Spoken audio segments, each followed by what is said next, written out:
Salut la famille, dans cette vidéo, je vous apprends en 3 étapes comment faire une séparation de fréquence pro sur Photoshop.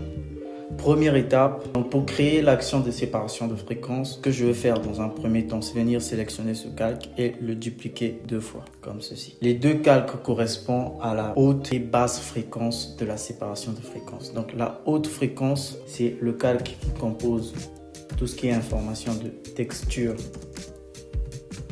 de l'image, et la basse fréquence, c'est tout ce qui comporte les informations de la couleur de cette image. Donc je vais déjà cacher la visibilité du calque texture et venir sélectionner le calque couleur. Une fois sur le calque couleur sélectionné, on va simplement venir sur le menu filtre et venir appliquer un flou gaussien. Donc venir sélectionner un endroit où il y a des imperfections. Je vais dézoomer comme ceci et je vais augmenter mon rayon jusqu'à ce que l'imperfection puisse disparaître. Voilà, comme ceci.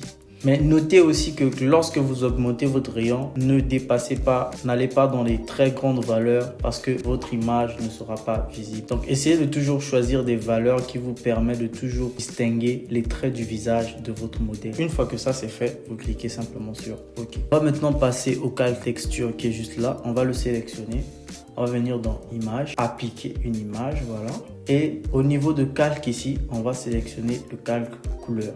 Au niveau d'opération, on va sélectionner soustraction. Vous allez simplement mettre l'échelle à 2 et le décalage à 128. Une fois que votre image est comme ceci en gris, c'est que vous êtes sur la bonne voie. Donc simplement cliquez sur OK. Sélectionnez votre calque texture. Donc sélectionnez les modes de fusion. Une fois sur les modes de fusion, venez simplement sur lumière linéaire. Vous allez remarquer que votre image va reprendre son aspect d'origine.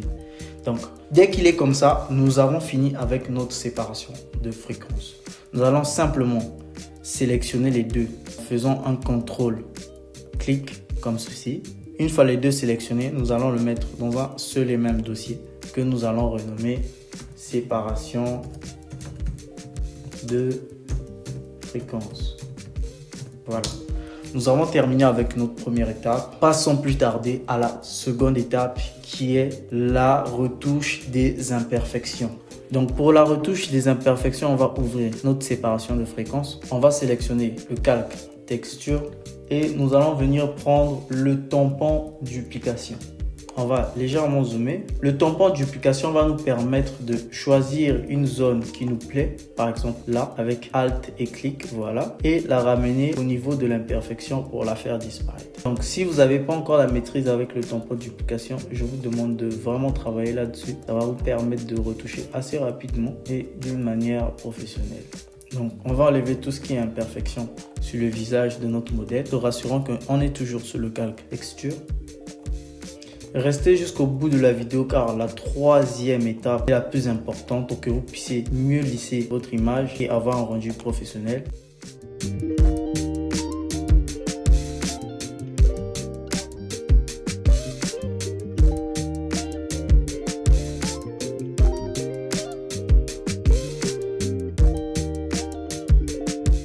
Une fois que nos imperfections ont été éliminées, je peux déjà vous montrer l'avant-après. Donc, voici l'avant avec les imperfections à ce niveau-ci et ce niveau-là. Et voici l'après. Étape 3, le lissage de peau. C'est l'étape la plus importante de notre séparation de fréquence. Donc, je vais vous expliquer le principe. Donc, je vais venir là, je vais créer un nouveau calque vide. Voilà, comme ceci. Je vais prendre mon pinceau et changer de couleur. Je vais simplement mettre du vert. Voilà. Je vais zoomer. Par exemple, sur la peau de notre modèle ici, vous pouvez remarquer déjà là, nous avons un écart entre les tons sombres et les tons clairs ici, qui est cette transition-là, qui est brute, qui est nette. Et le but, c'est d'uniformiser ces différents écarts de tons de peau. Donc, je vais m'amuser à vous montrer tous les écarts que je remarque déjà sur la peau. Et n'hésitez pas à faire de même pour vous permettre déjà d'habituer votre œil à voir ces écarts-là.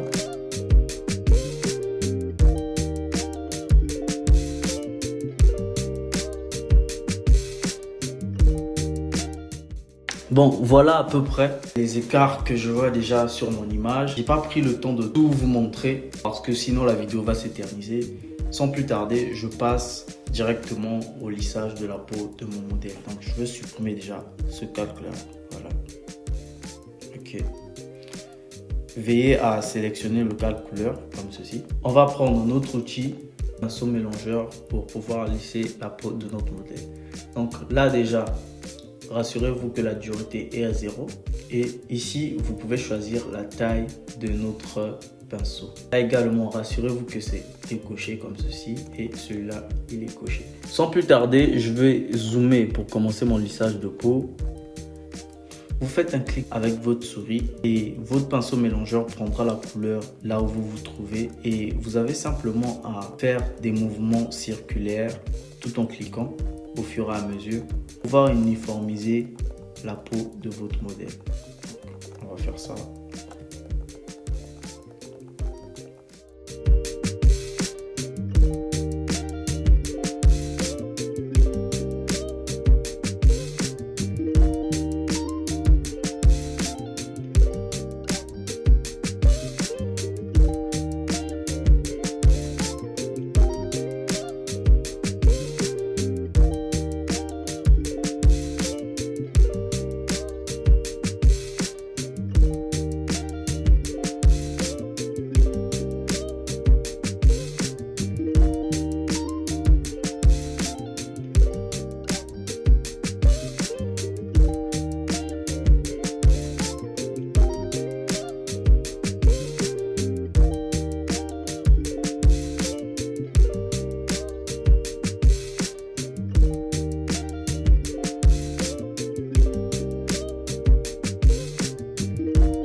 C'est bon, là je suis assez satisfait de mon résultat. Je vous montre l'avant, après. Je vais zoomer légèrement, voilà, avant, après. Vous pouvez remarquer au niveau d'ici et de là qu'il y a une réelle différence. Ok, super. Donc pour que ça ne fasse pas trop plastique, moi ce que je fais généralement, je diminue légèrement l'opacité jusqu'au moins 85. Ok, super. Là on est bon. Voilà, et pour la prochaine vidéo, je vais créer une action comme celui-ci pour vous permettre de faire votre séparation de fréquence rapidement. Donc, n'hésitez pas de vous abonner pour ne pas manquer la prochaine vidéo.